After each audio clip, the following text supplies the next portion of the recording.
Check, check, check. Present, good afternoon, one and all. We are indeed honored today to have in our midst this afternoon His Excellency Dr. Mohammed Irfaan Ali, President of the Cooperative Republic of Guyana, and all the honorable ministers, Minister of Agriculture, Minister Onage Waldron from Ministry of Tourism, and our Honorable Minister Susan Rodriguez, Ministry of Housing and Water, and all other visiting delegations from who accompanied the President today. We had two other meetings early this morning. We are here in Dartmouth. As you know, our President, he's a man of foot soldier on the ground. He wants to come and see and hear from himself. And all the good things that have been happening in Region 2, we are very grateful. So because of time, I will now ask the Honorable Minister of Tourism to take the podium.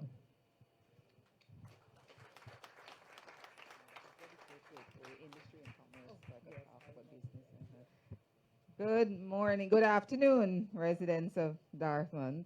Your Excellency, my cabinet colleagues, regional chair, AREO, all regional officials, more importantly, you residents and elders of this community. Good afternoon once again. My name is Onage Waldron. Many of you probably not know me, so let me introduce myself. It's a real pleasure to be here. I'm the Minister of Tourism, Industry, and Commerce. And as you know, we are here with my cabinet colleagues and I, with the President, on this outreach to Region 2. We have several meetings. But the President has said to me that every time he's here, it is important and imperative for him to come to this Dartmouth community to see the residents. And I'm particularly happy that we have stopped here. I think this is my second time in your community. And I just want to say that for all of us who are gathered here, I know you've come here with your personal concerns or community concerns, or even to hear from the president. And these sort of meetings it's not anything unusual. It has been the earmark of our the President Ali's administration, that we come out to communities to hear from you, to understand the things that are affecting you, and to bring a lot of times, most of the times, immediate solutions to the things that and the issues that you may be facing. And we've just come from a meeting, and while, yes, there were people with many issues, and the people raised issues that they wanted to be resolved, there were also many people saying that, Mr. President, you or your representative came last year, 2 years ago, even earlier this year, and I'm happy that I have a resolution to my issue, and I want to thank you.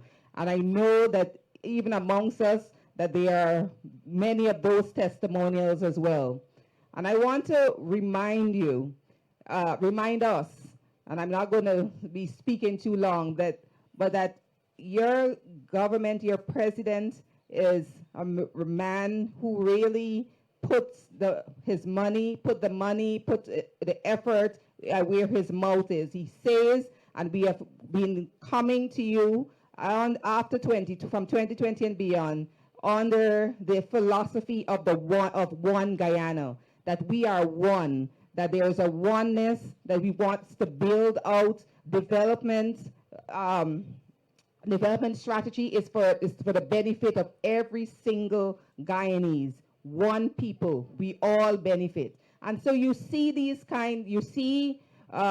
philosophy materializing and being implemented by our national programs. You see the Because We Care cash grant. I see a few children amongst us here. Every single child, the cash grant being restored, and not only restored in 2020 after it was callously taken away from our children in the previous administration, but restored and increased incrementally, where you see every year you've been seeing increases in the cash grant until next year where every single child, each child will receive $50,000. Now that kind of policy, this is to the tune of billions of dollars nationally, that is going to cost the national coffers. But President Ali was resolute that this is what he wants to do for all the children of Guyana. And you will see that in other kinds of policies, in restoring the joint services bonus, tax-free bonus, that was also callously taken away from our men and women in uniform. And that was restored as well. And ladies and gentlemen, residents, brothers and sisters, these things are not so what our critics would want to say, or be given handouts, because you saw how they affected your lives, affected the ability to provide for your children, and affected your households when they were taken away. And you see the relief, and that is the word, the relief it has given to you when it has been restored. And so the programs continue. When we got into government in 2020, was in the midst of the pandemic.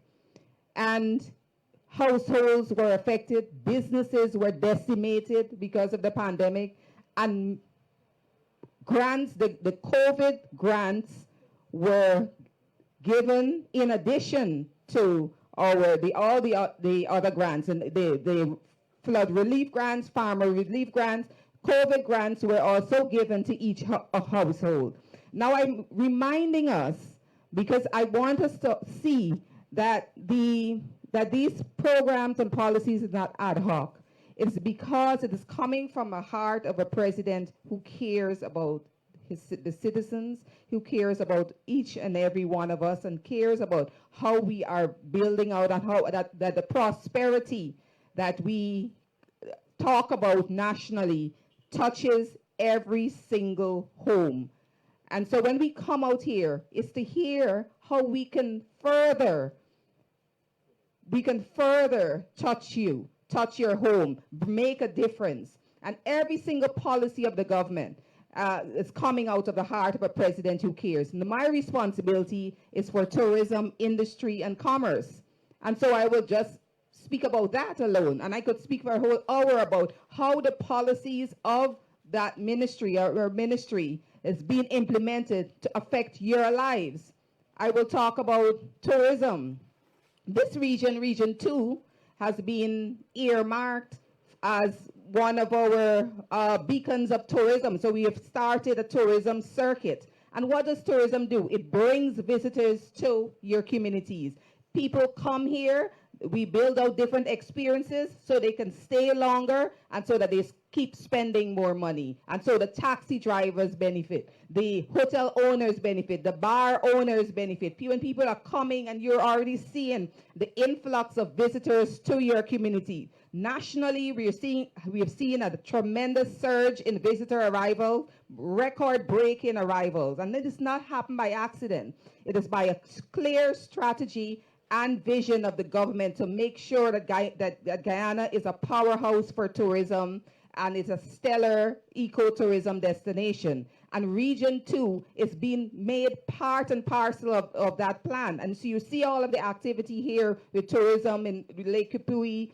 Already we have trained over 1,500 persons in the different villages here on the coast all around in tourism. And so this is just one example in different aspects of services and tourism, the food, bar owners, all of these ancillary benefits, ancillary services for tourism. We have even helped and continue to help train the villages in how to build out an international standard tourism facility. Now, I just mentioned this. This is one example. In my portfolio, we have the ministry, the Small Business Bureau. We have trained over 2,500 persons in just 2 of your communities already. This is coming out of Anna Regina, for example. Under the previous administration, they have spent in grants and training $700,000.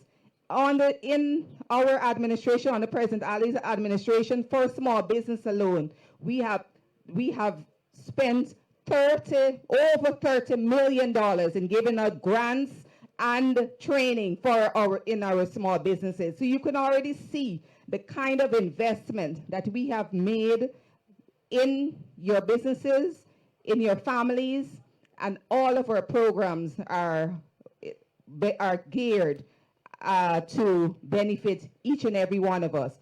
And to understand this in a global context, first, this was done when these programs are started before oil and gas. On the PPP civic administration has always been a philosophy of being people-centered, that you are the center of our plans. And so the manifesto, as a result, and all of the plans and promises of the manifesto, which are mostly 95%, but the president will speak more about how much completed, and most of the promises are completed because it was geared towards the benefit of the people. And then when we look at where Guyana is in terms of globally, that we are the development programs that we have started, the hospitals, 12 new hospitals being built, one right here in this region that are going to be state-of-the-art level 5 hospitals.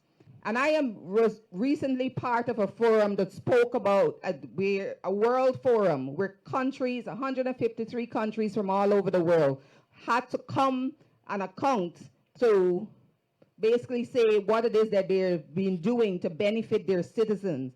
And I will say, and I'm happy to boast and say that Guyana stood head and shoulders even above some what you call first world countries, in that we were able to say quite proudly that we are delivering free health care to all of our citizens.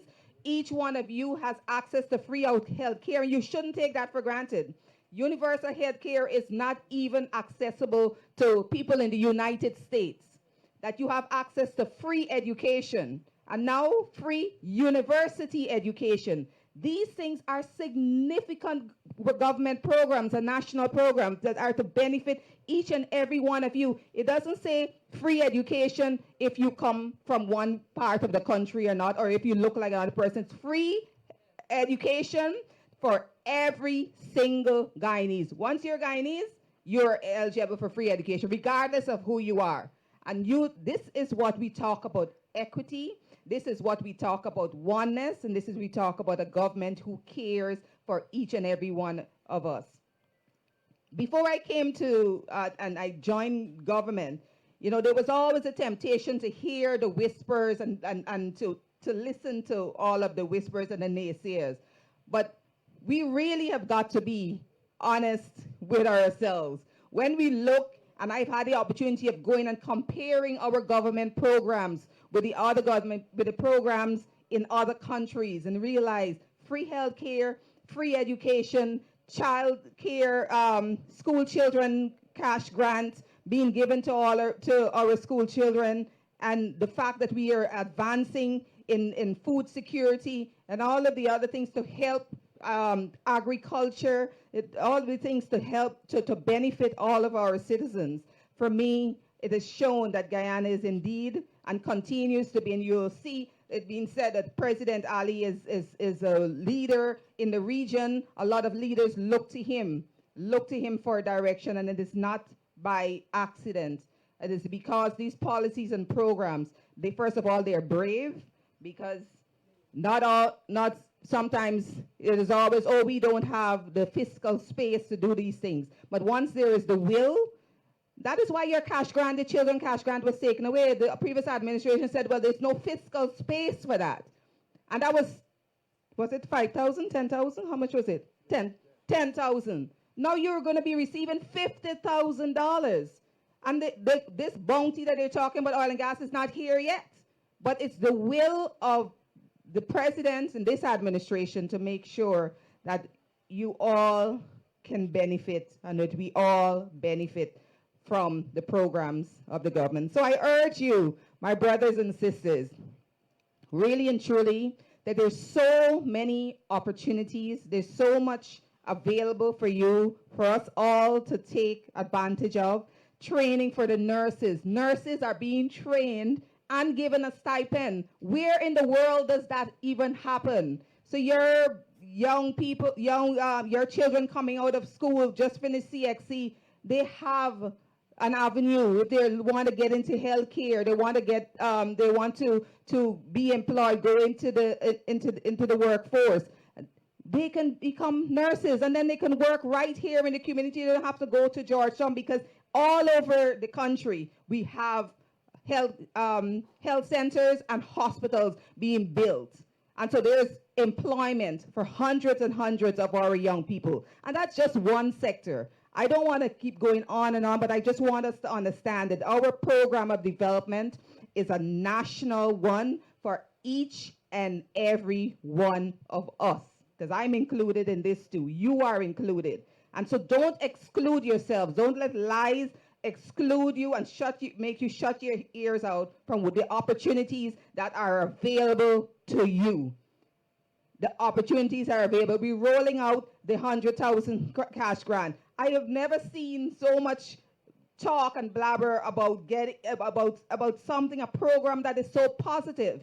And so when we were rolling out the vaccines, that was another example of something that was positive. And as you were told, no, you shouldn't go and take advantage of something that will save your life.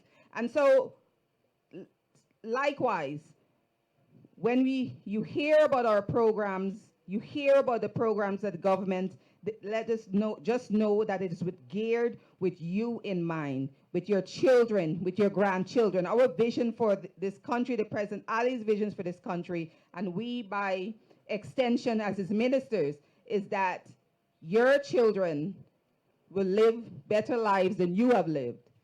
And if you have lived a stellar life and a wonderful life, we want their life to be even better than that.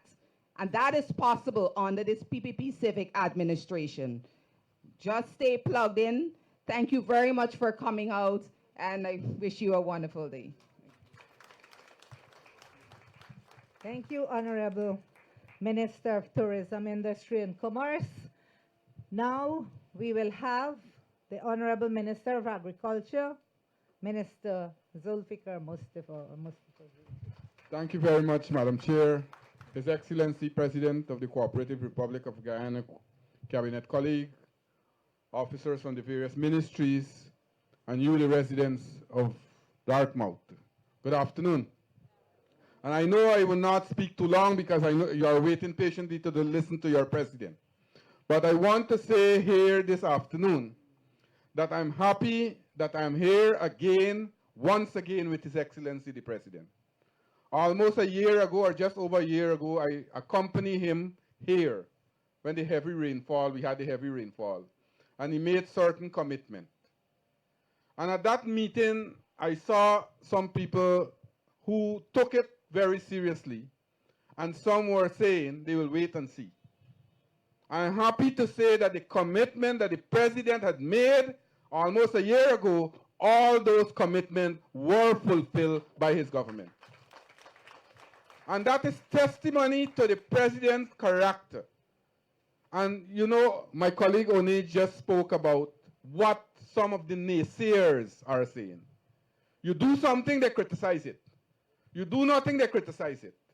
But we, as a government, your government, the PPP civic government, we are doing things for the benefit of the people of our country. And we will continue to do it.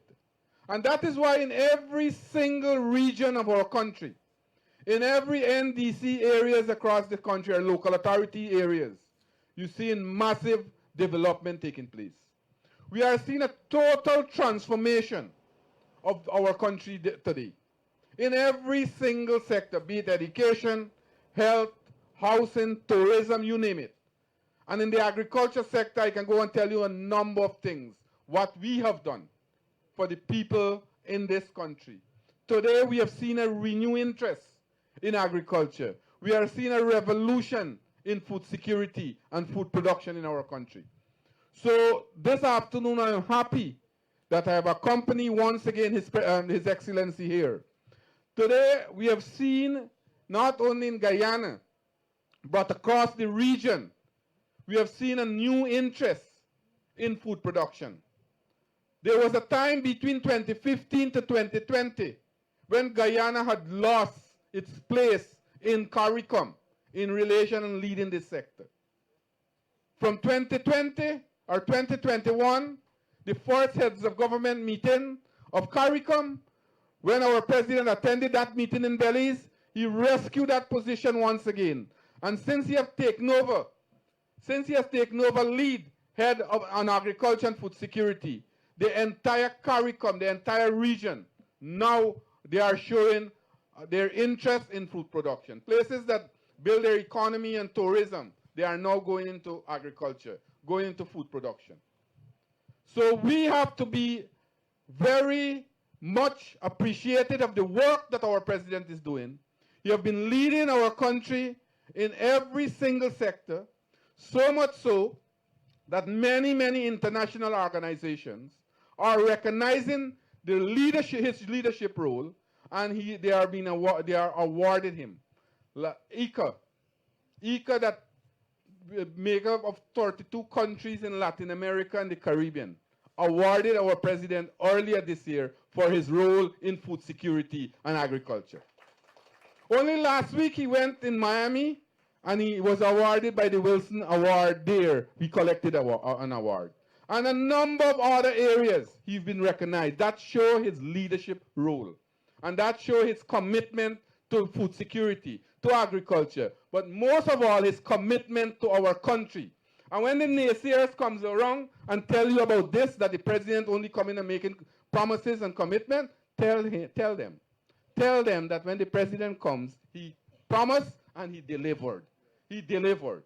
And today is another day that the president is here in your community to come to tell you that the commitment and promises that he has made about a year ago, we have completed those, and we will do new things in the interest of your community. So ladies and gentlemen, I'm happy to be here in the company of His Excellency. I want you to listen attentively. We have a leader with a vision to develop our country.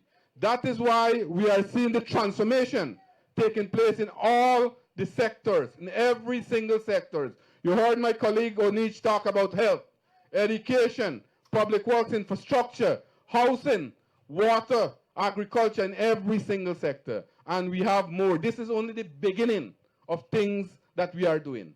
Things that we have made commitment when we went to the electorate 4 years ago, we have developed all, we have delivered all, and we are doing new things now. So let us don't bother with the naysayers. Let us work together. Let us unite together. And my sisters over there, come and join us. Join us in the development of our country, and we'll work together. And let us continue to support this government. Let us continue to support our president. And let me introduce to you your leader, your president, our president, Dr. Irfaan Ali.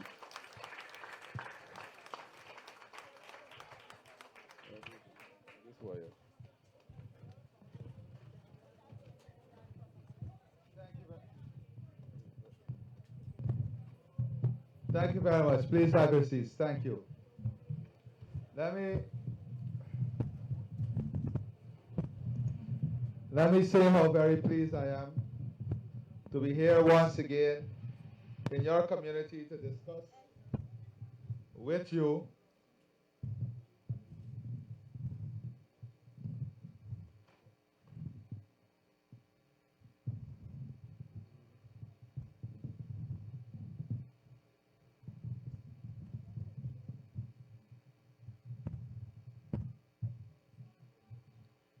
Let me say, as I said, how pleased I am to be here with you once more to talk about the development that is taking place across this region, but importantly, how we have advanced the development in your community itself. As Minister Onej would have said,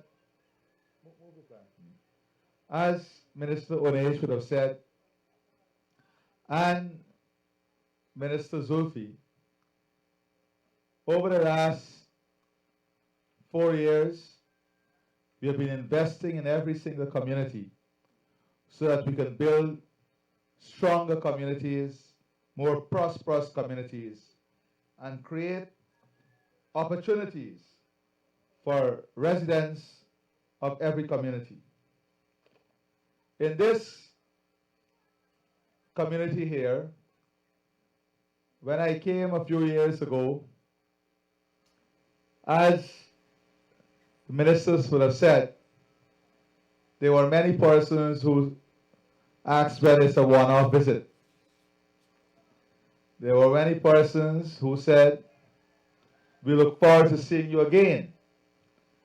And I committed at the last meeting that whenever I am in this region, I will visit the community so that we can continue the work of development, continue building our region, this region, and all of Guyana in unity, ensuring prosperity comes to every single community.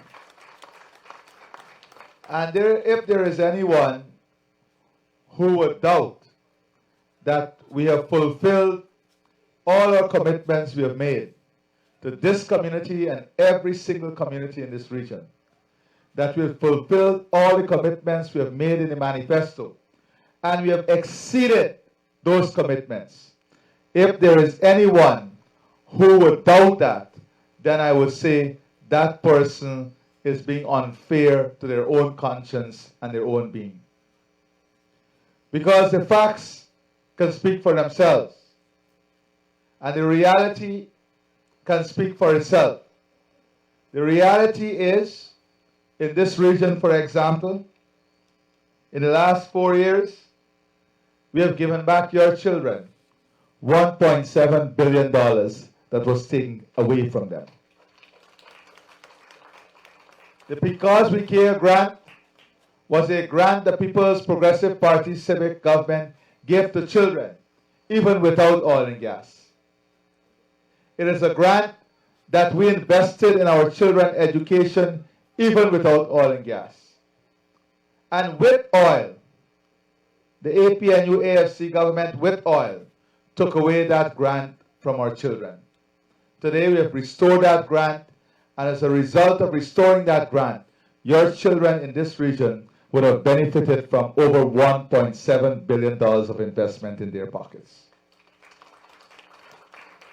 When I came here the first time, and subsequently sending a number of ministers in this NDC and this community itself, there were a number of issues that were raised. I think Dr. Waldron, you were with me, the Minister Zolfi was with me, and we made some commitments over the last 4 years. And I remember residents from this community saying, once you fulfill these commitments, we will fulfill a commitment to you. Well, we will see what that commitment, how that commitment will be fulfilled later. But in this very building itself, in this very compound, it was much different when we came. Your office, your fence, it wasn't this way. That by itself tells a story of changes, improvement, transformation. And every time we build a street in your community, or we enhance a road or a drain, we're improving the value of your asset, your property. And every time we improve the value of our property, we are giving you something more valuable. Every time we invest in drainage and irrigation, opening up access for your community, we're investing in productivity. And today, I want us to continue to invest in this journey in which we want to see community expansion.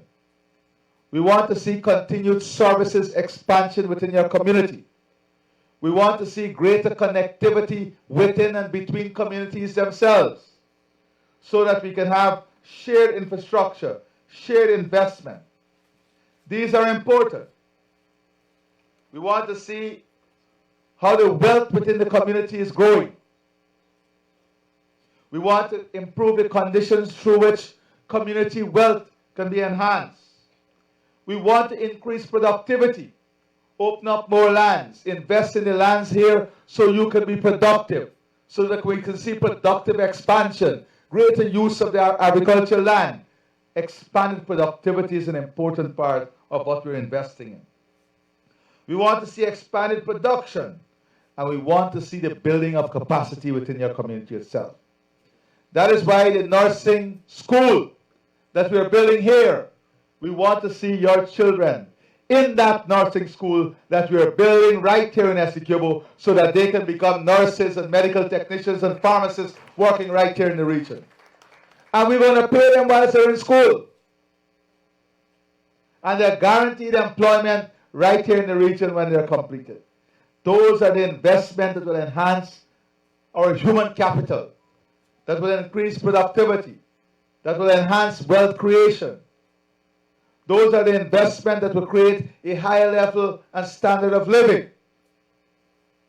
And I just want to say, sometimes one may narrowly look at their own NDC and your own community and say, how is this NDC benefiting? How is this community benefiting? And if you look at the period 2020 to 2024, we've invested almost 60 times more than any other government in your community, in your NDC. Almost 60 times more. Isn't that commitment? Take, for example, in your NDC alone, the children here that benefit from the Because We Care grant, it amounts to $103 million. You may not see it. You take it for granted.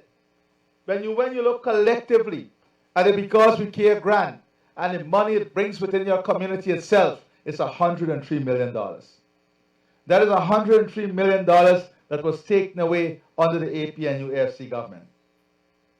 When you look at the National School grant within your community, It is $77 million. And I want to point out some very specific projects that we have also completed in this community. Under the Ministry of Agriculture, when I was here, you raised a number of issues and you asked for support in some very key areas. You asked for the clearing of 100 acres of land. You remember that? I am pleased to tell you that we have cleared in excess of 100 acres of land that you have requested. You asked for the breeding bulls. We have delivered 2 breeding bulls to the community. You asked for to be part of the Black Sheep Project, the Black Belly Sheep Project.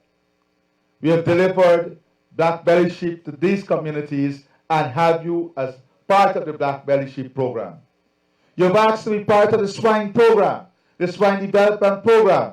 We have delivered those to you and you're part of the swine development and improvement program. You have asked for broilers. We have delivered broilers to you and you're part of that program. You have asked for ducklings. You have delivered ducklings to you and you're part of that program. You have asked for fertilizer, chemical support, seeds. All of these are things in which we have supported the community. And when you look now at the infrastructure development, in Dartmouth itself, we have had the School Street, Westbury completed. We have had Hoppy Street completed. Sideline Dam, Maynard Street, Buck Street, Pittman Street, Bowler Street, Bromwell Street. This is what? Forgatti Street? Forgatti Street, Clark Street, Masjid Street. A total investment in streets alone of over $400 million. Over $400 million in investment for streets alone. I come into Damon Street.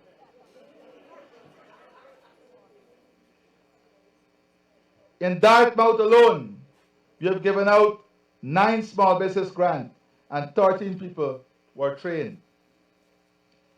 I'm not completed with all the streets, don't worry. Because I've not spoken about the NDC itself.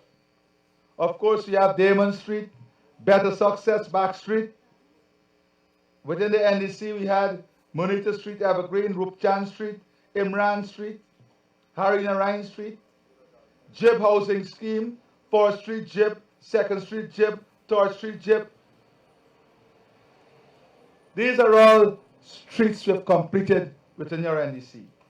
And we have more roads under the 2025 budget program. And now you have East Street. East Street as part of the roads that will be completed in 2025. And you have one section of East Street which is ongoing at the moment. These are real developments. These are things that you can see in the region itself. When you look at the works completed outside of the $400 million in Dartmouth, in agriculture, the clearing of the 128 acres of land by NDIA, that's an investment of $38.4 million. The 3,700 rods of drains we desilt was more than $11 million. The drainage structure at Dartmouth, more than $13 million. In DNI alone, we invested about $64 million outside of the $400 million. These are all commitments that we made and commitments we have kept with you. And I'm not even going to mention some of the things that the region would have done in healthcare, the investment in the maintenance of the health center, the rehabilitation of the health center, more than close to $6 billion, the rehabilitation of the living quarters, the NDC building, the fence, the bridge, the construction of culverts, sheds, all of these investments, the rehab of Better Hope Primary, the timber redevelopment in Dartmouth, the rehabilitation of the timber bridge at the plantation opposite, I don't know where that is. So these are all investments we can point to within your community itself to enhance your living standards, to improve your conditions. And I say that to say that this is a demonstration of the philosophy of this government. And the philosophy of this government is to invest in every community, to invest in every Guyanese. When we increase the old age pension, it is not for one set of community. It is for all the pensions across the country. When we invest in the $100,000 grant, it's for every citizen 18 years and above. When we invest in the Because We Care grant, the COVID-19 cash grant, all of these investments are in the interest of the totality of the population. I don't have to reinforce the fact that this government is also a government that you can trust. When we make a commitment, we keep that commitment. You can trust us with what we say we'll do. You had many commitments made to you between 2015 and 2020. Many commitments, including doubling the Because We Care grant. Instead, they took it away from your children. So you must be conscious. We must be honest to our conscience. So today, I am here not to remind you of all that we have done, but I am here as part of our government's philosophy of continuous engagement, to continue the listening process, to hear from you as to how these developments would have impacted your community, and what are some of the new things we can look at to enhance productivity, increase yield, improve business opportunity, create wealth, and better conditions for the people of this community. We're not here accidentally. We're here by a program. And that program is a program of consciousness in the philosophy of the People's Progressive Party civic government, the government that I lead. An important part of that consciousness is people's involvement, being on the ground with the people, understanding the needs of the people, understanding their priority, listening to their priority, and giving them a chance to express what they see as necessary input in this development agenda of our government. We will continue to stand by you and with you. We'll continue to work every single day to ensure that your life progressively and continuously becomes more prosperous. If you look at the expansion that is taking place in this region, I was saying in the last meeting, every month I receive a correspondence from this region asking for more boat trips to come to Suriname, because more people are coming to the region. There is expanded trade. There is expanded economic activity. There is more produce coming out from the region. In this region, in the last 4 years, we have added more than 6,000 acres of new coconut plantation. 6,000 acres. Imagine that. Some countries will not add 6,000 acres of new agriculture production in totality in 10 years. In coconut alone, we've expanded 6,000 acres of new production in this region. Imagine when those trees start to produce. When you look at the production of coconut water, and still we have a shortage. Still we can't meet the demand. The production of coconut water has increased 5-fold from this region. That is because of a strategic direction, strategic investment to increase productivity, enhance productivity, and give you a better life. So my friends, as I said today, we are here as we were here before, as we were here before.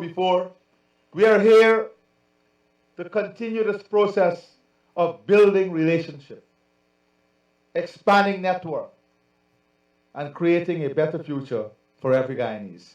I thank you and God bless you.